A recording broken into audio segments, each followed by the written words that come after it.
Hey guys, Ayurveda life में आपका स्वागत है। तो आज का हमारा टॉपिक है व्यवहार आयुर्वेद का संक्षिप्त इतिहास। तो आज हम इसके बारे में पढ़ेंगे, लेकिन इसको पढ़ने से पहले हम थोड़ा सा इतिहास के बारे में जान लेते हैं कि पहले कैसे सज़ा का प्रावधान था, कैसे लोगों को जब अपराध करते थे तो कैसे सज़ा दिया जाता था। तो पहले के समय में क्या करते थे, जब कोई अगर चोरी करता था या फिर कोई हिंसा करता था या मतलब कोई भी अपराध करता था तो उसके लिए जो सज़ा दी जाती थी वो क्या थी, उसके मनुस्मृति के अकॉर्डिंग या फिर कौटिल्य शास्त्र के अकॉर्डिंग उसको सज़ा दी जाती थी।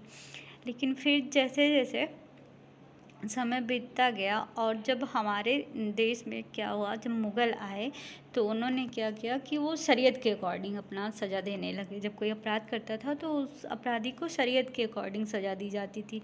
फिर इसके बाद में जब हमारे देश में अंग्रेज़ आए तो वो क्या किए कि वो जब हमारे देश में आए तो वो जब कोई हिंदू अपराध करता था तो उसको मतलब हिंदुओं के अकॉर्डिंग, जैसे हमारे मनुस्मृति हो गया या फिर कौटिल्य शास्त्र के अकॉर्डिंग उसको सज़ा दी जाती थी। और अगर कोई मुस्लिम जब अपराध करता था तो उसको उसके अकॉर्डिंग, शरीयत के अकॉर्डिंग उसको सज़ा दी जाती थी। फिर धीरे धीरे जैसे समय बीतता गया तो 1860 में क्या हुआ, इंडियन पीनल कोड बना। तो फिर उसके अकॉर्डिंग सज़ा देनी चालू हो गई। तो अब हम चालू करते हैं व्यवहार आयुर्वेद का संक्षिप्त इतिहास। तो ये व्यवहार आयुर्वेद जो है ये अभी तो हमारे लिए नया है, लेकिन इसके बारे में बहुत पहले से ही मतलब कि लोगों को जानकारी थी। बहुत प्राचीन काल से ही लोगों को आयुर्वेद व्यवहार के बारे में जानकारी थी। जैसे बात करते हैं कि मोहनजोदाड़ो और हड़प्पा में जब सिंधु नदी घाटी में जब खुदाई हुई थी उस दौरान हमें कुछ अवशेष मिले थे, जिसमें क्या था कि कांसा और तांबे के हथियार मिले थे। फिर कुछ औषधियाँ मिली थी जिसमें जैसे कि शिलाजीत हो गया। फिर मतलब उसमें समाधान की हमें विधियाँ मिली थी, जैसे कि जो 3 प्रकार की होती हैं कि जैसे कि समाधान में 3 विधियाँ होती हैं। कौन कौन सी? पूर्ण समाधान हो गया, अवशेष हो गया, दाह संस्कार हो गया। तो इन सब का अनुमान लगा के हम समझ सकते हैं कि व्यवहार आयुर्वेद आज से नहीं है, बहुत पहले से ही इसके बारे में लोगों को जानकारी थी और मतलब लोगों को इसका ज्ञान था। फिर बात करते हैं ऋग्वेद की। तो ऋग्वेद में क्या था कि जो रुद्र और वरुण देव थे वो क्या करते थे, लोगों को दंड देते थे। वरुण क्या करते थे, वरुण देव जो पाप और पुण्य की ये पहले समीक्षा करते थे, फिर इसके बाद में उसके ये साक्षी बनते थे। समीक्षा करते थे फिर उसके साक्षी बनते थे।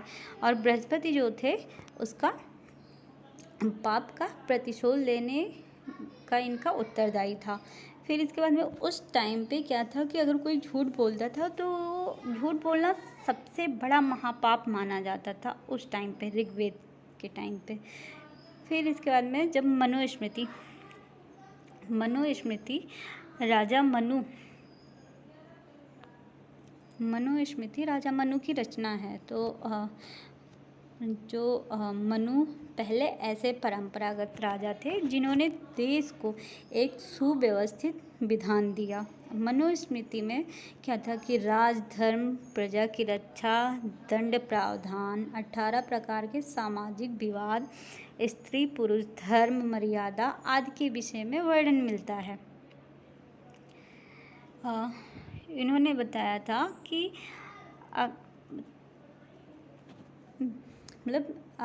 जो दंड दिया जाता था, अगर विचार पूर्वक दंड दिया जाएगा तो क्या करता है कि वो प्रजा का कल्याण करेगा। लेकिन अगर बिना विचारे किसी को दंड दे दिया गया तो क्या करता था, सभी का ये सर्वनाश करता था। इनके अकॉर्डिंग ये था कि अगर विचार पूर्वक दंड दिया गया है तो प्रजा का कल्याण करता है, और अगर बिना विचारे दंड दिया गया है तो वो सभी का सर्वनाश करता है। फिर लोक व्यवहार में विवाद होने के 2 मुख्य कारण थे। पहले क्या था कि विवाद होने के 2 मुख्य कारण थे। क्या था पहले? एक तो हिंसा हो गया, दूसरा किसी का अगर उधार ले लेता था, मतलब किसी ने उधार ले लिया और उसको नहीं लौटाया या फिर उसका पैसा हड़प लिया, मतलब ये दोनों कारण समस्त विवाद में प्रमुख होते थे। फिर बात करते हैं कौटिल्य अर्थशास्त्र की। कौटिल्य चाणक्य को कहते हैं। इनका जो काल था वो 300 से 500 ईसा पूर्व था। तो इन्होंने क्या किया था कि समाज और उसकी सुरक्षा के लिए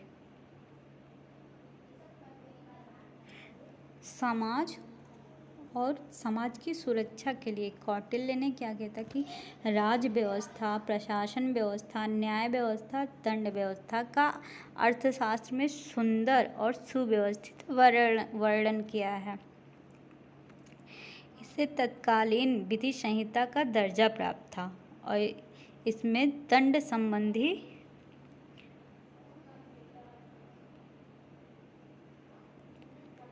संबंधी विधियों का वर्णन है। फिर दंड को प्रतिपादित करने वाली नीति ही दंड नीति कहलाती है। कौटिल्य के समय में चिकित्सा व्यवसाय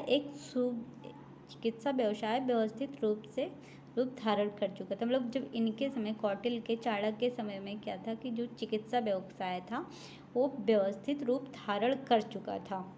फिर चिकित्सा ज्ञान का प्रयोग दंड प्रशासन में होता था और जो चिकित्सा ज्ञान था, मतलब जो डॉक्टर्स थे उनके वो पहले किसी का अगर किसी ने सुसाइड किया है या किसी का मर्डर हुआ है तो उसको पहले सही से देखते थे, फिर वो राजा को बताते थे कि इसके साथ ऐसा ऐसा हुआ है, या फिर अगर किसी की नेचुरल डेथ होती थी तो भी बताते थे कि हाँ इसकी नेचुरल डेथ है। तो अगर किसी का मर्डर हुआ है तो उसके अकॉर्डिंग वो उसको सज़ा देते थे अपराधी को। फिर व्यवसाय में अगर कोई डॉक्टर है वो क्या करता है कि व्यवसाय में उपेक्षा या असावधानी मतलब करता है, मतलब कि अगर कोई पेशेंट गया तो उसका अगर ट्रीटमेंट नहीं कर रहा है या फिर लापरवाही कर रहा है तो उसको होता था कि दंड मिलता था। फिर इसके बाद में जो कि पहले मैं बता चुकी हूँ कि जो अगर कोई किसी की मतलब कि मृत्यु होती थी तो यह स्वाभाविक है या फिर वो संदिग्ध मृत्यु हुई है, इस अवस्था में क्या करते थे, पहले 100 की परीक्षा करते थे, फिर उसके अकॉर्डिंग सजा देते थे। फिर चरक का काल क्या है? 200 ईसा पूर्व। चरक को क्या कहते हैं? चिकित्सा विज्ञान का पितामह कहा जाता है चरक को। आयुर्वेद की प्राचीन संहिताओं में व्यवहार संबंधित विषयों का वर्णन है। चरक ने विभिन्न प्रकार के विषों, विषाक्त के निदान, लक्षणों, चिन्हों, उपचार का वर्णन किया है। मतलब कि चरक ने क्या किया है कि भिन्न भिन्न प्रकार के जो विष होते थे, विषाक्त होते थे, उनके निदान, उनका लक्षण, उनके चिन्ह, उनके उपचार का उन्होंने वर्णन किया है अपने ग्रंथ में, अपने शास्त्र में। फिर बात करते हैं सुश्रुत की। सुश्रुत को ये इनकी जो दूसरी सती थी, इनका काल जो था दूसरी सती थी, और ये क्या था कि शल्य शास्त्र के इनको जनक कहा जाता है सुश्रुत को। सुश्रुत को शल्य शास्त्र का जनक कहा जाता है। सुश्रुत ने स्त्री पुरुष के पारस्परिक संबंध, विवाह योग आयु, विवाह योग स्त्री पुरुष, गर्भधान आदि इन सब विषयों का विस्तार से इन्होंने इस पे प्रकाश डाला है। फिर क्या था सुश्रुत के समय कि अगर कोई जल में डूबकर मरता है या फिर जिसके गला घोटकर मृत्यु मतलब की जाती है, मारा जाता है, या फिर दम घोटकर कोई मरता है, या फिर फांसी लगाकर अगर मतलब कि कोई मरता है तो उसके लक्षण और को देखा जाता था। फिर उसके अकॉर्डिंग चिकित्सा की जाती थी, या फिर उसके अकॉर्डिंग मतलब कि 100 का छेदन या 100 परीक्षा करके राजा को बताया जाता था। फिर अब बात करते हैं